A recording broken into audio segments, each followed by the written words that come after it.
What's going on, everybody? Welcome back to the Thomas Gallery. And today I'm going to talk about my favorite artist. Okay?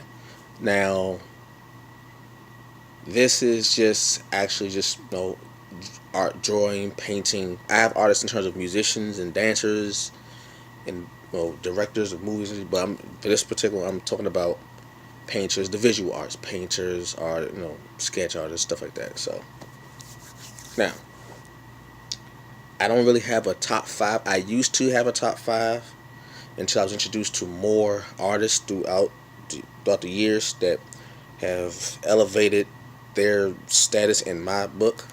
So I'm not going to do a top five. I don't have one. I'm just going to call out names that come to mind. All right, now I'm gonna call some names. I'm going to say why. All right, the artist that I would say actually influenced me the influenced me first. My first influence as an artist is actually my brother, Damon Stevenson. Now, he was actually the first person that I can recall ever drawing or painting. It's the first time I ever seen a drawing or a painting. I saw him do it. So he was my first influence. I've always known how to draw, but the first time I saw someone else other than myself draw, it was my brother. And I'm a great admirer of his work. Great admirer of his work. When I do my paintings, I find myself I find myself demonstrating his influence on me. So he's my number one because he's the first person. He's the first person other than myself that I saw that knew how to do what I do. The first person I ever saw was my brother. So, which helped me, which encouraged me to do more drawing and more art, more painting because I already knew how to do it. It was self-taught. Actually, everyone in my family who was an artist is self-taught. Don't know why, just something. But other than myself, he was the first person that I saw that knew how to do what I do. Right. Next, I would say is a comic book artist and painter named Alex Ross. Many of you probably know who this is. For those who don't, you can go on his website, alexrossart.com, and you will see a lot of his work that is huge throughout the world. One of my favorite works from him is the graphic novel Kingdom Come. Love that book. I love the story, I love the artwork, I love the scenes, love the color scheme, love the mood, the tones. Love that book. If anyone ever have a chance to look up alexrossart.com and the book, especially the book Kingdom Come. Love it. Next is old on, but it's actually a toss up between Leonardo da Vinci and Michelangelo of the Renaissance. I was always impressed by their sketching. They're the ones that really got me into the idea of sketching, like the human body and wanting to learn anatomy. Those two, Leonardo da Vinci and Michelangelo. I know there were other artists in the Renaissance that did the same thing, and some of them better. But the first ones, when I first got introduced to the Renaissance period in school, through history class, not really through art, but through history class, when you got to the Renaissance period, first two names I heard of was first Leonardo da Vinci and Michelangelo. But actually, the first time I ever heard those names was through the Ninja Turtles. Teenage Mutant Ninja Turtles. Everyone knows who knows that cartoon series. The four turtles are named after some of the four of the prominent Renaissance artists: Leonardo, Michelangelo, Donatello, and Raphael. Okay, those four artists were part of Renaissance, and the first time I ever heard those names was from the Ninja Turtles. So as I got older and I realized that those actual names belong to actual people, and I learned about them in history class, the people, not the turtles, learned about them in history class, and I saw their work. I found myself kept going back and kept referring back to Leonardo da Vinci and Michelangelo. So when I do a sketch of the anatomy, the human anatomy, when I study the human anatomy, I think in my mind them. Their references come to mind. So when I draw a character and I want to show a muscular figure or a certain pose that they may take, and you may see certain muscles bulge out and so forth and so on. I think in my mind, how would they do it back then? And I take that same influence and I transmit it into my work through me. Also,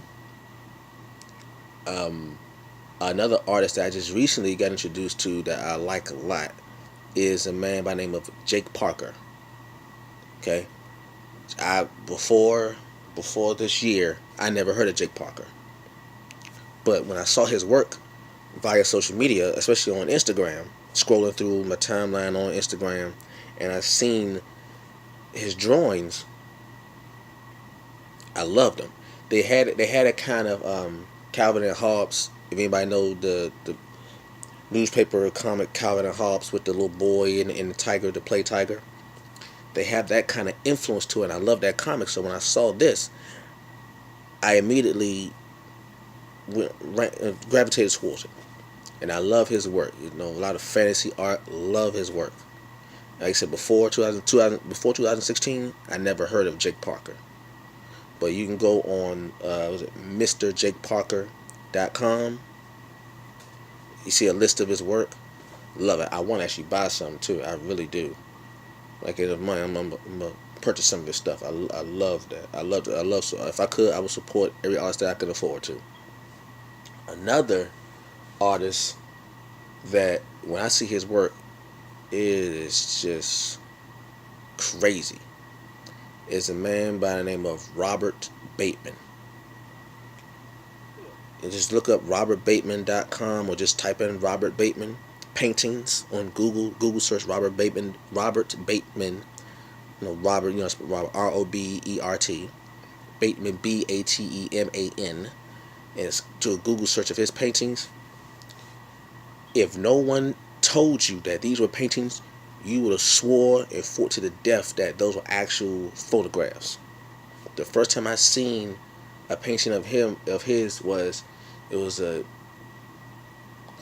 I don't know if I'm call it not a little beast. It was an elephant. It was two elephants, and it was dust being kicked up. And the first time I saw it, I thought it was a photograph. I thought he was a photographer. Until I saw the caption on the side of the picture of the image shown on the book that it was a painting. So when I looked at it says painting. Then I looked at the picture. I was like, this can't be a painting. And from that point on, I was like, I'm a huge fan of this man. Huge fan. Man, I just look up Robert Bateman paintings, and the first thing you see will have you shocked. You will have to do you have to do more than just one double take to make sure there's actually not a photograph and it's an actual painting. But there are paintings that look as real as a photograph. Crazy. Let's see what else. Or who else? I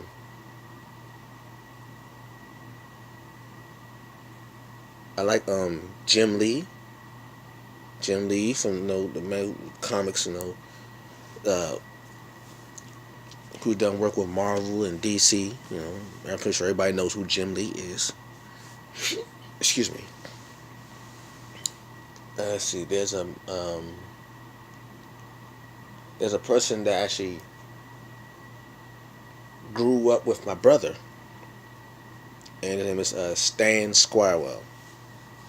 And growing up, I saw his work too. I used to see he and my brother. Actually, see them do pieces of art together. Sometimes collaborate, sometimes do their own piece. But I would see them, when I hang out with my brother, and he'll go to an art studio, and Stan was there. I see Stan working on something. I see my brother working on something at the same time. So, which was a constant inspiration to keep me doing some kind of art. In Washington D.C., we have the Perry School, and there's a room in the Perry School in Washington D.C. Those who know about, if you live in Washington D.C., by Sursum Quarters, right? By Sursum Quarters and Holy Redeemer Catholic School. You got the Perry School right there. It says Perry School. There's a gym next to it. Those who are from D.C. know what I'm talking about. So there's a room there, kind of like an art studio, and I've been fortunate enough to do many pieces of artwork there that actually still there. They're probably still there. I'm not sure. It's been a long time, way like over 15 years, I believe, since I was last in there. And being in that place was there was a lot of been around a lot of artists that just influenced me. Like I said, two, Stan Squirewell and my brother Damon Stevenson, two big inspirations.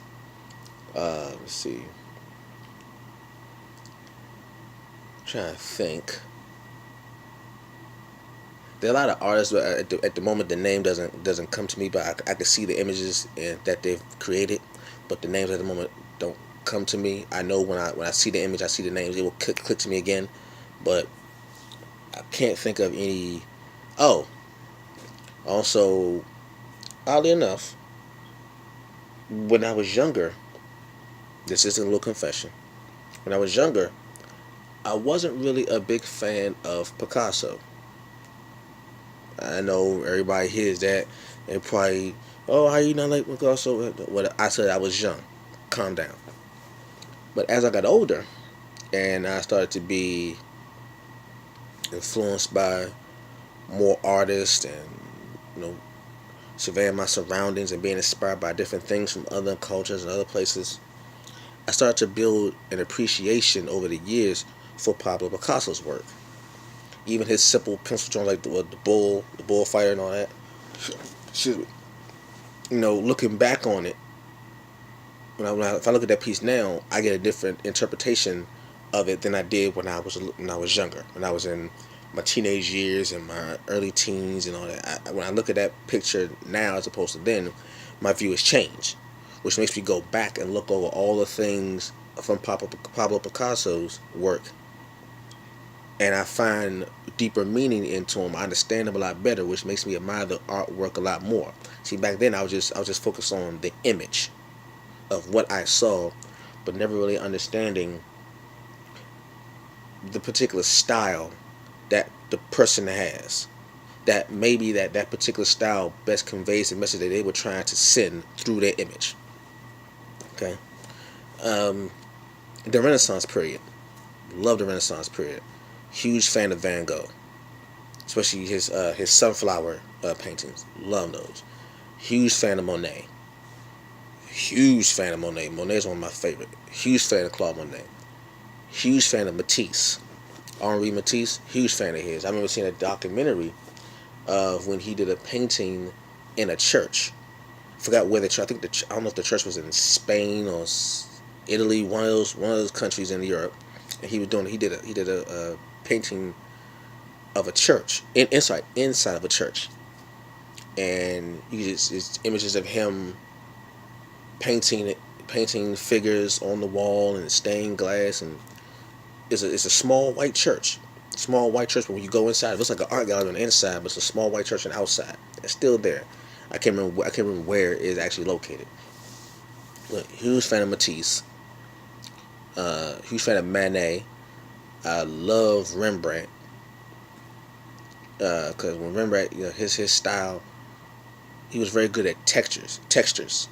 Like if something was metallic, you can see the light reflecting off the metal surface, and you can go from that to a cloth. You can see that it gave the illusion that it was cloth. It actually wasn't. It's not cloth paint, but the way he would paint, it would give the illusion that this was actually cloth. Like you can almost touch it and feel the cotton in the cloth.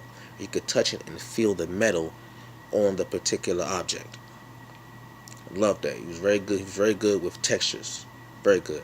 Also, more contemporary. He's passed. Jean-Michel Basquiat. Now, for those who don't know, he was an artist from New York. Very popular in the 80s. He used to hang out with Andy Warhol. Andy Warhol, you know him as the call him the artistic rock star. Both of them in the 70s and 80s were artistic rock stars. Okay, like the Jay-Z and Kanye of the art world back then. Basquiat, I like his work because it was very free. It was in my opinion, whatever he felt and however he felt it, he just put it on the canvas. And if he felt angry with something, the lines he would use would indicate that. And in my opinion, as soon as you saw it, you could understand, okay, this person was upset about something. However, they all had a message. That's the one thing I do like about if I like a piece of art or I like a piece of music, that usually is a message that resonates with me. That when I look at that particular piece, I can sense that. I can almost read the artist's mind, even though they're no longer here. I can read the artist's mind, and I can say, okay, I know what that person was thinking. I understand how they felt just off of the color scheme, the lines. I did a video about it a couple days ago. The color scheme, the lines, which set the mood. Which, when I saw it, I can understand that. And Basquiat was very good at that. People may say, well, it looks like a kid drew it. No. Even though it may look like that, but to me, I can understand why he would draw certain figures the way he would. As rudimentary as people may think they are, in my opinion, that simplicity made it extraordinary. Because it looks so simple, but it seems so sophisticated. I don't know if that makes any sense to people. That's okay. You say less is more. That's what I got with that. His line work was kind of like a less is more. You got more of the message with the lines than him just telling you, or if you use a whole lot of colors. He used a lot of colors, but to me, his lines were almost a way to tell a story. The colors spoke another story. The words he used spoke another story. You see his work. If you see an image of a crown that had like three big triangles, I forgot what you call the parts of a crown. But you see a lot on T-shirts. That's his work. That's his work that he came from. And he always had some kind of message written on the artwork. Then kind of like his ideas, his thoughts.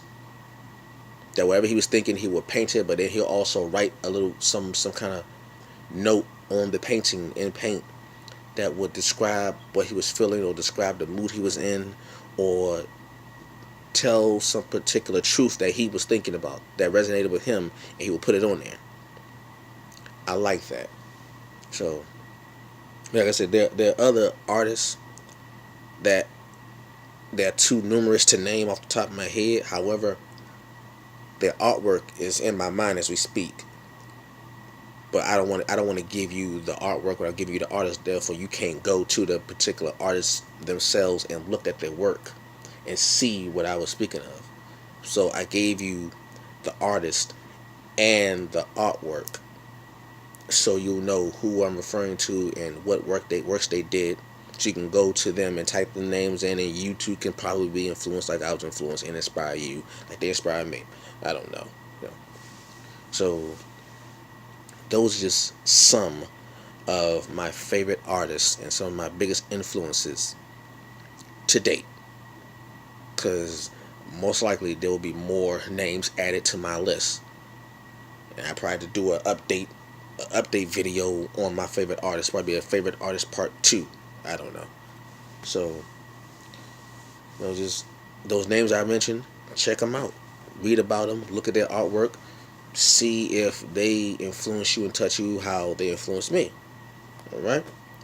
It's Christopher Thomas signing out. Peace.